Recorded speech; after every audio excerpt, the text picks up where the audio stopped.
Another boondocking site is no longer offering free camping, and this one is a pretty popular spot in Utah. We got the details, so stay tuned.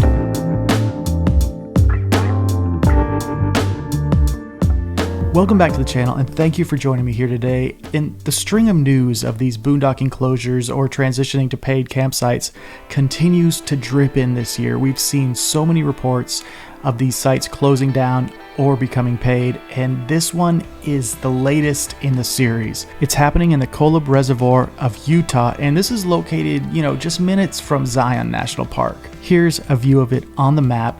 And to give you a little insight, both Campendiums and freecampsites.net have this site listed within their resource.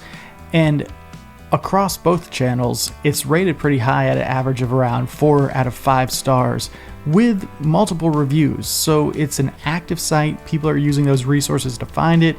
And it has seen a lot of traffic over the last year, and that's one of the problems that's leading to this site transitioning to a paid campsite rather than a pure free camping boondocking location. Before we get into how that transition is going to happen and when it's going to be implemented, let's discuss a few of the reasons why we see this happening.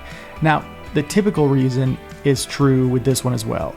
The site's being abused, it's being overrun, there's a lot of campers using it, and not all of them are picking up the trash.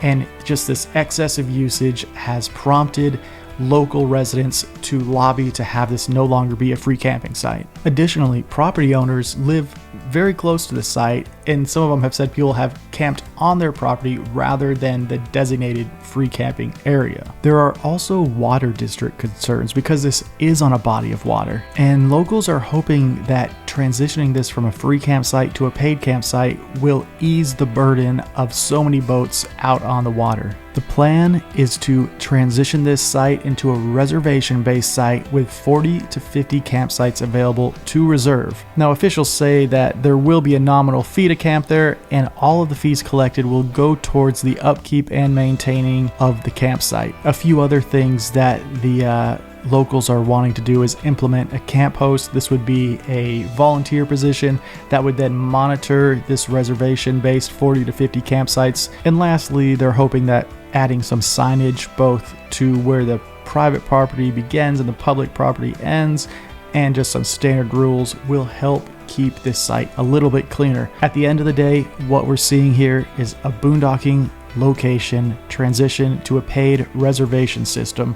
So as this camping season booms, as you're trying to make reservations for summer peak season, especially near these popular national parks, there will be less options to have a backup plan of boondocking if you can't find an RV spot or a campsite available.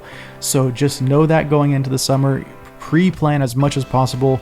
There are still boondocking locations available in the area, but you might just have to dig a little harder, arrive on an off day, and be content to have to camp in a more crowded free camping area because less and less are becoming available. Let us know if you got any tips for us, hear anything else of boondocking spots closing. Thanks so much for being here today. We'll see you next time. Later on.